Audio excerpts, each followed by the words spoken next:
What's up, guys? Brand Doom here for another daily dose of Doomer content.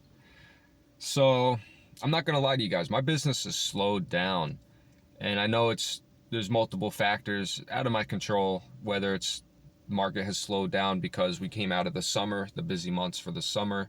The real estate market tends to slow down a little bit into September as families kind of settle into school. They try to do all the moving right before the school year starts, so most families don't want to be moving in September, and that's understandable. So usually it picks up again October, November. But right now, when it slows down, I do cruise the job listings, job postings, just to see what's out there. Maybe I can find something, even like a little side hustle or something.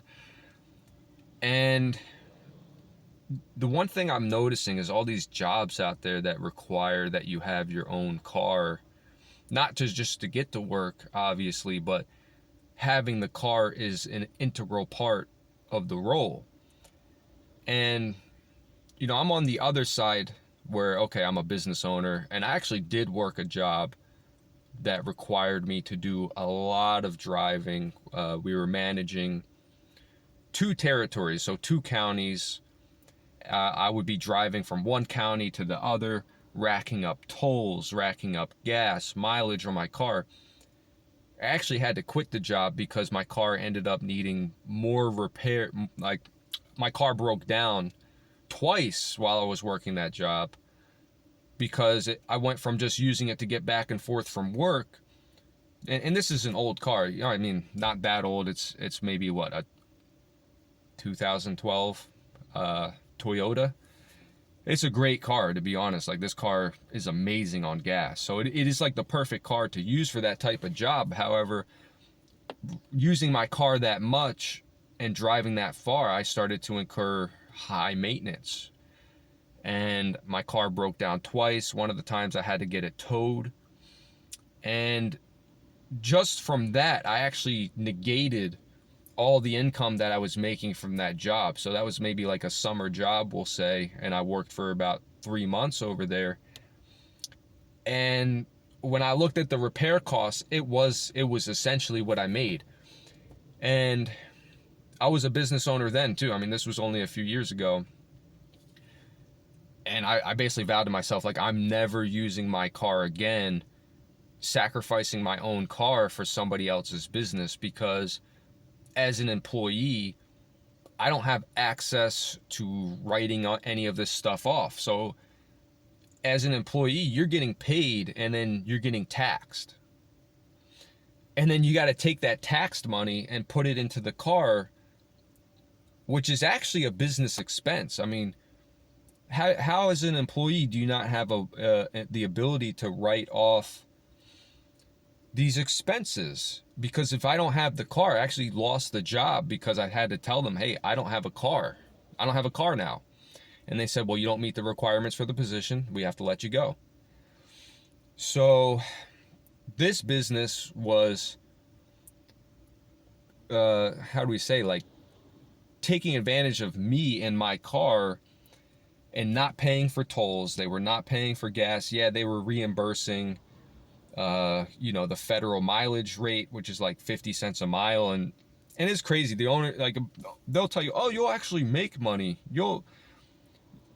And this was at a time where gas was almost $5 a gallon. This was like two summers ago, coming out of COVID. Gas was about $5 a gallon. And, again, I'm taking my taxed money, buying gas, buying the repairs for the car, and it was just not adding up. It's not fair. It's not fair.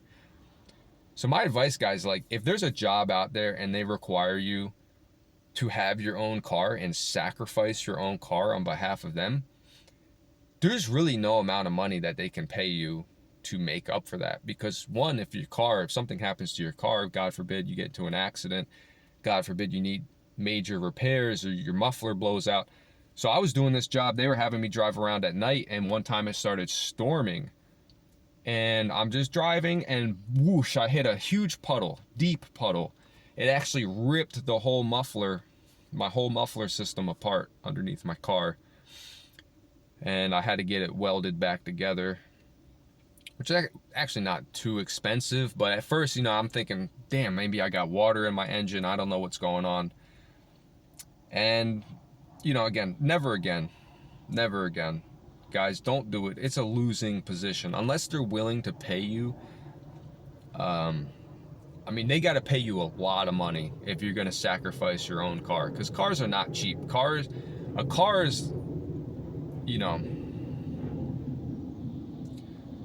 So you're doing them a huge favor by bringing your own car in. You're paying the insurance. You're paying all the maintenance and all the repairs, the gas, the tolls. I mean, the fact that they didn't even reimburse tolls is just crazy, because they were taking advantage of me. They would say, hey, go to this county. Oh, we have an emergency. Go across to the other county and then go back and finish your work in the other county. And in New Jersey, where I'm at, especially with the parkway and stuff, every time you go from one county to the other, you end up paying tolls.